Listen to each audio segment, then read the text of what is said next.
I always pretended when I lived with the Brochowskis that I had very many friends.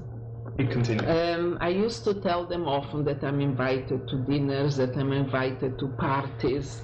They shouldn't worry about me so much, such a young girl, lonesome and alone, etc. I used to tell them that I made many friends through the library or through Henrik or through his sisters. Pretend that I'm a normal Polish girl living a life of any Polish girl in Warsaw during the war. So Christmas came around and I didn't know what to do. I had to tell them that I'm invited to a family for a Christmas dinner. So I decided to call my friend Kuratevich, who lived somewhere out of Warsaw, on the outskirts of Warsaw. And I said, Stacho, you must help me. I can't be home. I have to leave for the whole evening till the following morning. Can I stay with you? He said, definitely you can stay with me. I'll come and pick you up, and we met at a certain place. He had a bottle of vodka with him. So happened, I didn't know, that he went through a horrible stage because the Gestapo found his sister that he used to have in a hiding place, and they took her away. But he realized that I needed some help when I called him, and he came and picked me up, and he took me to his place, which was some apartment. I remember we went the streetcar very far. And when we came there, he started to fell on me and started to cry and tell me about the loss of his sister. And he himself felt at that time very low morally and also threatened. So I said to him, take the vodka, let's have a drink.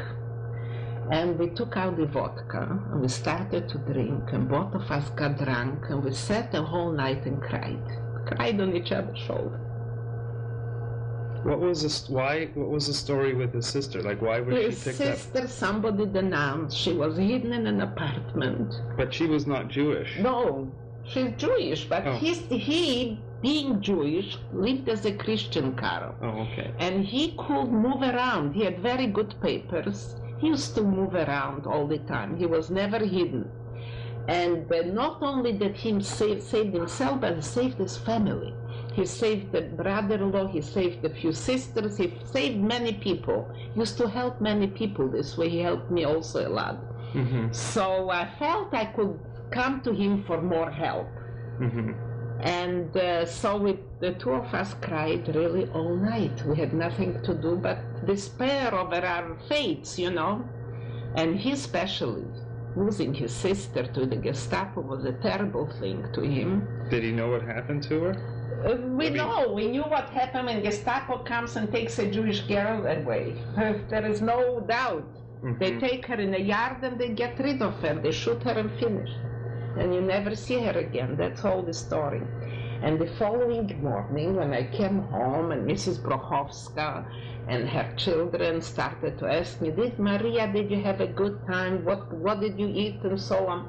I had to tell them a beautiful lie. I had a beautiful dinner, and at that time we didn't have much food in Warsaw, but I had to tell them that I had a good supper, and we had some vodka, and the family was very nice to me, and I pretended I had a wonderful time. But I had one of my saddest days and nights in that period, you know, mm-hmm. with Stacho Kuratevich.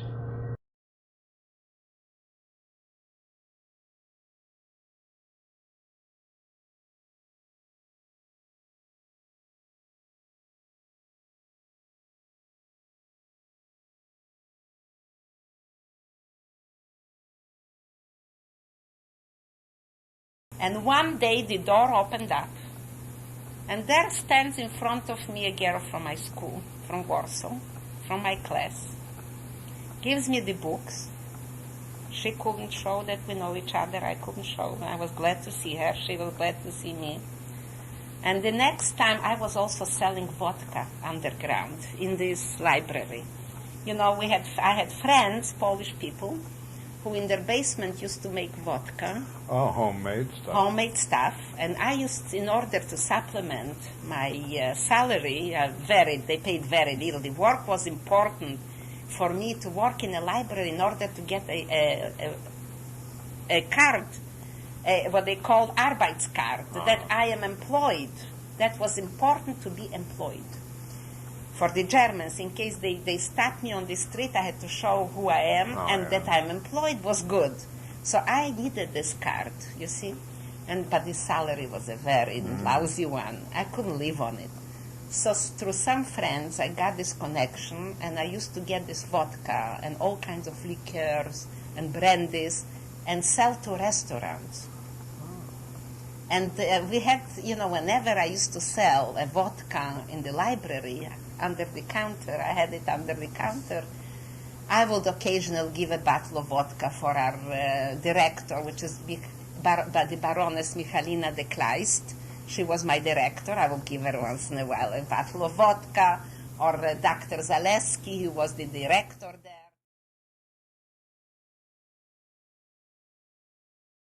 Well, the Germans were very suspicious of the Polish people. They knew there was a certain underground, and they were always looking for people who were in the underground. How did they look? They used to patrol the streets in twos, and if they noticed somebody they didn't like, they would stop him and ask for identification papers. Occasionally, and actually quite often I must say, they would stop not only people but streetcars and surround the streetcar and tell the people to get out of the streetcar. There were always 5 or 6 gendarmes, German gendarmes, and surround, and then we had to go out, and everybody had to prepare the IDs, and they would look you straight in the eyes to make sure that you are, what they say, kosher, and ask questions, and if for a moment you hesitated or something, they will become very suspicious and they could arrest you. One day I was with Henrik at the street. I remember we were coming back from delivering some whiskey to a restaurant, and so happened I had a bit of money on me because I was paid for the whiskey that I sold to this restaurant. And the Germans surrounded my streetcar, and I had to go out with 40 other people, and they lined us up single file, and the 4 of them, 5 of them would go over and ask for ID papers and look into your eyes and name, look you straight in the eyes when you had to sing out. And my false papers, I knew my name and everything. One of them looked me straight in the eyes. Where were you born? I told him. Name of the parents, and he looked at the ID at the same time. And then he said, go. Let me go. And the same with Henrik. And we walked away from this streetcar. The street later I had to stop. I realized the tremendous danger I was in. And I just couldn't get over. I needed 10, 15 minutes to come to myself. I knew a man who used to see me on the street very often, and one day he came over to me and he said that he likes me very much, and if I would agree to have a coffee with him and go to a cafe. So I went, being bored and being alone. I said, okay, we went to a cafe, we were sitting and talking, and he was giving me all kinds of compliments, saying that I have beautiful eyes and beautiful legs and a beautiful face. And at a certain moment I was so annoyed with his compliments that I said, angrily at everything I said to him, but people say that I resemble a Jewess. He knocked his hand on the table. He was so furious. He said, how can anybody say a thing like that? You are 100% Aryan. To me you look like that. I'll kill anybody who says a thing like that. I realized suddenly that it gave me a lot of confidence. It did. It gave me a lot of confidence. I felt surer that people stopped recognizing me as a Jewish, as possible Jewess, yeah. That was a very big experience for me, a very good experience for me.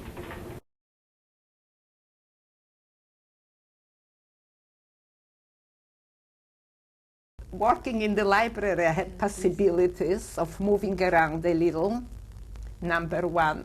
And then also make friends. I made friends through the library. One of the friends that I made was Renata Kulczycka.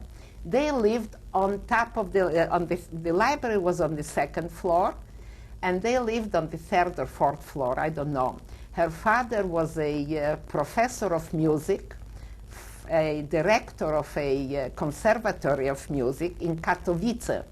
It was German. The Germans, you know, threw the Poles out, so they came to Warsaw. They just got them out of Katowice. They overtook Katowice completely, the Germans, and they came to Warsaw. And in Warsaw, he was involved with the underground Polish army. This Dr. Kulczycki, Rena's father, but I had no idea about this in the beginning until the uprising started. Since we became friendly, she used to come and I would choose certain books for her, discuss books with her, hide books for her, you know, and we became really very friendly. And then I met her mother. But when the Polish uprising, I went to work without knowing a thing, you know, and the Polish uprising broke that day when I was in the library, and they started the shooting from our library grounds. I could see it from my windows. And I went to work. I could never reach my apartment again. I could never reach my clothes, the gold that my mother gave me that I kept in the mattress. I never got back into my house.